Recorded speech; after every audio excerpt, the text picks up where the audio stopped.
नमस्कार दोस्तों, study revision से मैं आपके साथ संस्कृत की क्लास की अगली स्लाइड में उपस्थित मंजिल आपकी और राह हमारी। आपका बहुत बहुत स्वागत है आप लोगों का। आज प्रत्येक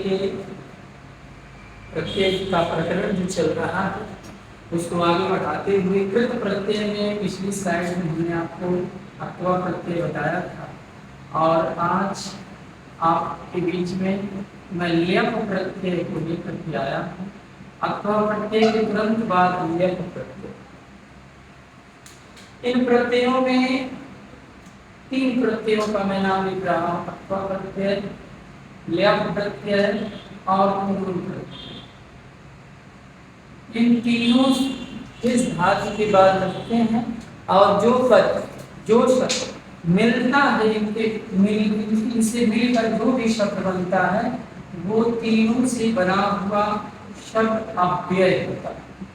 अव्यय उनका फिर रूप कोई परिवर्तित नहीं होता, वो जैसे थे वैसे ही हैं और वैसे ही। तो इन तीनों प्रत्ययों से बनने वाला जो शब्द होगा, जिस धातु के बाद लगेंगे और जो चीजें मिल करके बनेगी वो अव्यय। अव्यय का मतलब जो व्यय न हो, जिसका रूप परिवर्तित न हो, वही अव्यय कहलाते हैं। अब ल्यप प्रत्यय की अगर बात करें तो अथवा प्रत्यय की तरह से यह भी पूर्वकालिक कृदंत ही होता है। पूर्वकालिक कृदंत, पूर्वकालिक क्रिया के कर्ता द्वारा, जिस प्रकार अथवा प्रत्यय में कर्ता द्वारा एक क्रिया समाप्त करके दूसरी क्रिया प्रारंभ की जा रही थी और पहली वाली क्रिया में प्रत्यय जुड़ता था, ठीक उसी तरह से ल्यप प्रत्यय में भी कर्ता द्वारा 2 क्रिया की जाएगी। जो पहली वाली क्रिया समाप्त हुई रहे उसमें ल्यप प्रत्यय जुड़ेगा। अंतर क्या है सिर्फ वो मैं आपको बता रहा हूं। अंतर यही है कि ल्यप प्रत्यय उसी धातु के बाद लगेगा जिस धातु से पहले विसर्ग होगा। यही प्रतिबंध, अर्थ वही निकलेगा। अर्थ जो अथवा प्रत्यय का निकल रहा था वही वैसा ही अर्थ इसका भी निकलेगा। उसी तरह से वाक्यों में इसका प्रयोग भी होगा, लेकिन धातु से ठीक पहले उपसर्ग का होना जरूरी। अगर उपसर्ग नहीं है तो ल्यप प्रत्यय नहीं जुड़ेगा। संस्कृत में उपसर्ग कितने होते हैं? 22। उपसर्गों की संख्या 22 होती है। प्रपरा, सम, उपनिर्निस, दुर्दुस, अधि, प्रति, आंग इत्यादि जो 22 उपसर्ग हैं वो धातु से पहले जुड़े हुए होने चाहिए, उसके बाद ही ल्यप प्रत्यय जुड़ेगा। उदाहरण आपके सामने लिखा हुआ है, छात्र आगत्य पठति। छात्र आकर के पढ़ता, छात्र आकर पढ़ता। 2 क्रिया, एक छात्र के आने की है जब वो क्रिया समाप्त हो गई, पूर्वकालिक क्रिया जिसमें प्रत्यय लगा, और दूसरी क्रिया का पठति माने पढ़ता। छात्र आकर के पढ़ता, आगत्य। अब इस आगत्य में आंग उपसर्ग है, गम धातु है और ल्यप प्रत्यय। अगर यही गम धातु से पहले यह आंग उपसर्ग नहीं होता तो ल्यप प्रत्यय नहीं जुड़ता। यानी इसकी पहचान आपको उदाहरण दे दिए और पूछे कि निम्नलिखित उदाहरणों में से कौन सा उदाहरण ल्यप प्रत्यय का है, तो सब कुछ छोड़ करके चारों विकल्पों में से आप उस विकल्प को ज्यादा ढूंढने का प्रयास करोगे जिसमें से आपको शुरुआत में उपसर्ग दिख जाए, उपसर्ग वाला, और अंत में य। दरअसल आग उपसर्ग गम धातु और ल्यप प्रत्यय से आगम्य या आगत्य कैसे बना? यहाँ क्या लिखा है? म और कहीं कहीं त हो जाता है। आगत्य भी सही है और आगम्य भी सही है, अर्थ दोनों का वही है। आगम्य आगत्य दोनों सही। तो आम उपसर्ग का जो ये अंग है लसकत्व द्वितीय से नहीं खत्म हो जाएगा, गम ये ल्यप का ल लसक को तद्धिते से और प हलंत्यम से खत्म हो जाएगा। ठीक है, और बनेगा आगम्य। आ आपको दिख रहा है, ग दिख रहा है, आधा म है और य आगम्य या आगत्य। आगत्य भी कहीं कहीं होता है, ज्यादा से ज्यादा आपको आगत्य ही दिखेगा। तो आपने इस उदाहरण में क्या देखा कि धातु से ठीक पहले उपसर्ग है तभी ल्यप प्रत्यय जुड़ा। ल्यप का ल और प नहीं दिखता, सिर्फ य दिखता, और यह भी पूर्वकालिक कृदंत ही है कर्ता द्वारा। जब दो क्रिया की जाएगी, पहली क्रिया जब को समाप्त होती है उसी वाले में लगता, जिस प्रकार अक्वा प्रत्यय लगा था। अगला उदाहरण से समझते हैं। अगले उदाहरण से आपको बताने का प्रयास कर रहा हूं। मनुष्य सर्वं विस्मृत्य सुखी भवति। मनुष्य सर्वं माने सब कुछ, विस्मृत्य माने भूल करके सुखी होता है। क्या देख रहे हैं? किसमें है आपका लेप प्रत्यय? एक क्रिया है विस्मृत्य, भूलना, और फिर उसके बाद सुखी होना। जो पहली वाली क्रिया भूलने की जो उसने समाप्त कर दिया, कोई घटना हुई होगी। किसी व्यक्ति के जीवन में तमाम घटनाएं होती रहती हैं। कोई ऐसी घटना रही होगी जो उसको दुखदाई रही होगी, उसने मनुष्य से क्या किया? भूल गया। जैसे मान लीजिए किसी व्यक्ति का कोई बहुत चहेता है, बहुत प्यारा है, खुदा न खास्ते यदि उसको कुछ हो जाए तो कुछ क्षण के लिए बहुत ज्यादा दुखी मनुष्य हो जाता है, लेकिन कुछ देर के पश्चात, कुछ घंटों के पश्चात फिर वह हंसने मुस्कुराने लगता है।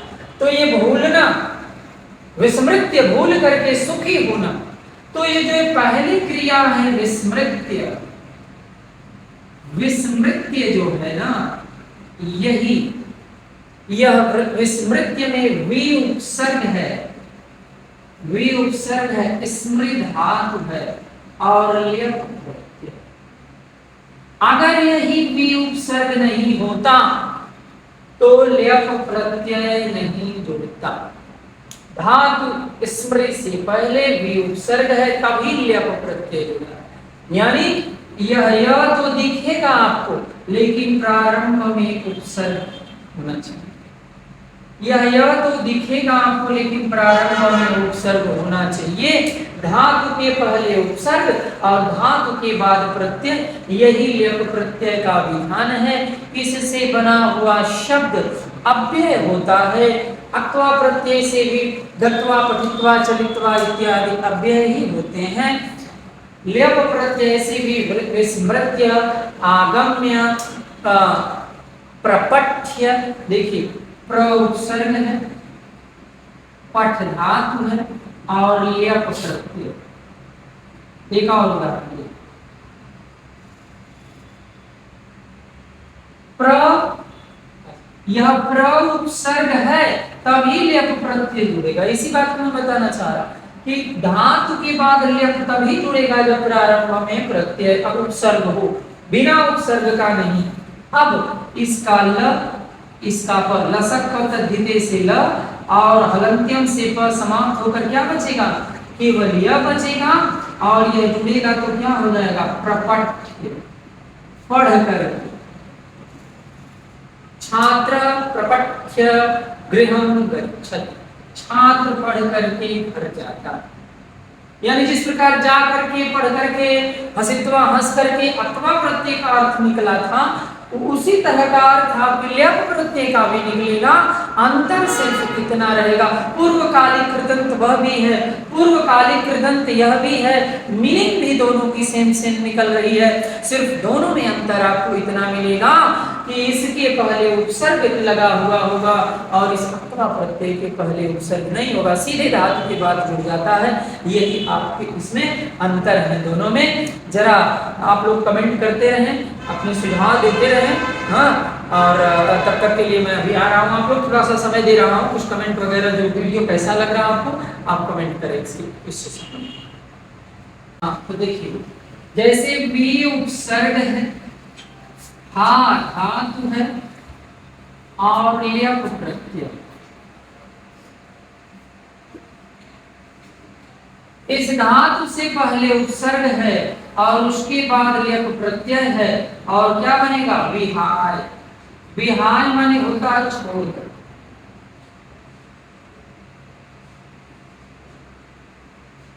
वो तो उपसर्ग है, लिख धातु है और लेप प्रत्यय बनेगा उल्लिख।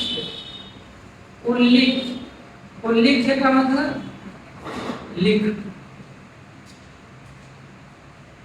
देख लीजिए, इससे बने हुए शब्द में बता रहा।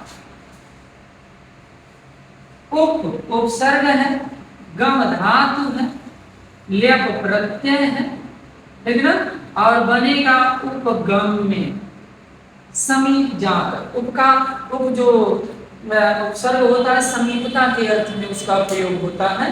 तो समीप जा करके, उपगम्य का मतलब समीप जा करके, उल्लेख का लिख करके, विहाय माने छोड़कर, अप्रपठ्य माने पढ़कर, आगम्य माने आकर, विस्मृत्य माने भूलकर इत्यादि उदाहरणों में आप देख रहे हैं कि ये जितने भी लेप प्रत्यय के उदाहरण है सबसे पहले उप, उत, वी, आंग, प्र इत्यादि उपसर्ग लगे हैं तभी लेप प्रत्यय जुड़ रहा है, अन्यथा लेप प्रत्यय नहीं जुड़ेगा। हाँ, अर्थ इसका भी पूर्वकालिक कृदंत जिस तरह से गत्वा में जाकर के पठित्वा माने पढ़ करके इस तरह से निकल रहा था, कुछ उसी प्रकार का अर्थ इसका निकलेगा।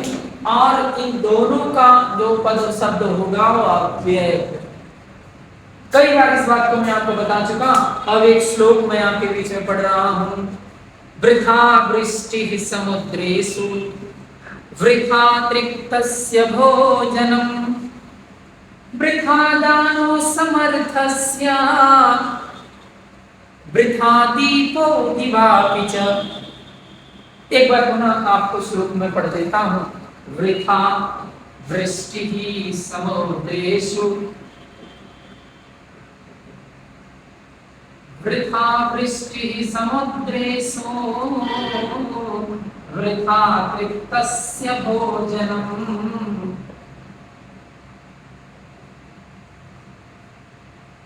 वृथा दानो समर्थस्य वृथा दीपो दिवापि च। इसका अर्थ यही हुआ। क्या? इसका अर्थ है कि वृथा वृष्टि समुद्रेषु, समुद्र में बारिश का होना व्यर्थ है। वृथा तृप्तस्य भोजनम, जिसका पेट भरा हो, जो तृप्त हो, जिसको भोजन की आवश्यकता न हो, वैसी व्यक्ति को भोजन देना व्यर्थ है। और वृथा वृष्टि समुद्रेषु, समुद्र में बारिश का होना व्यर्थ है। क्यों? वो तो खुदा पानी इतना होता तो व्यर्थ ही है। और वृथा दानो समर्थस्य, जो व्यक्ति समर्थ है, जो व्यक्ति सक्षम है, उसको दान देना व्यर्थ है। और वृथा दीपो दिवापि च, और दिन में दीपक का जलना व्यर्थ है। दिन में खुदा प्रकाश होता है, दिन में दीपक के जलने का क्या मतलब? कुछ नहीं। इसीलिए नित्य शतकम का नीतिगत बातें बड़ी बढ़िया बताया गया है यहाँ पर कि वृथा वृष्टि समुद्रेषु वृथा तृप्तस्य भोजनम वृथा दानो समर्थस्य वृथा दीपो दिवापि च। वृथा, फिर एक बार इसके समुद्र में बारिश का, वृष्टि माने बारिश, बरसात का होना समुद्र में व्यर्थ है। तृप्तस्य माने जिसका भोजन तृप्त है, जो जिसको भोजन की जरूरत नहीं है उसको भोजन देना वृथा माने व्यर्थ है। समर्थस्य का मतलब जो व्यक्ति संपन्न है, धनी है, रुपया पैसा उसके पास है, उसको दान देना व्यर्थ है। और दिन में दीपक का जलाना व्यर्थ है। ये बड़ी ही अच्छी बात है। प्रश्न, समुद्रेश में कौन सी विभक्ति? समुद्रेषु में कौन सी विभक्ति है? समुद्रेषु सप्तमी विभक्ति बहुवचन में रामेषु आता है, फलेषु आता है, गृहेषु आता है। रामे रामयो रामेषु, सप्तमी विभक्ति बहुवचन। सप्तमी विभक्ति कौन है? सप्तमी विभक्ति है और बहुवचन है। वृष्टि का मतलब क्या होता है? वृष्टि का अर्थ बरसात। क्या? बरसात या वर्षा। दो प्रश्न आपके इस श्लोक से बहुत महत्वपूर्ण हो जाते हैं। चूंकि परीक्षाओं में एक श्लोक दे करके 2, 4, 5 प्रश्न भी पूछ देता है, इसलिए जितनी भी स्लाइडें आपको मैं प्रोवाइड करा रहा हूँ, एक एक श्लोक उसमें अवश्य बोल रहा हूँ, गा कर के बोल रहा हूँ, आपको अच्छे से समझ में आए, इसका पूरा प्रयास मेरे द्वारा किया जा रहा है। अब यहाँ पर इस वीडियो में ल्यप प्रत्यय और इस श्लोक के साथ ही समाप्त करता हूँ। अगले वीडियोज में फिर आपको आगे के प्रत्यय के चैप्टर को लाऊंगा।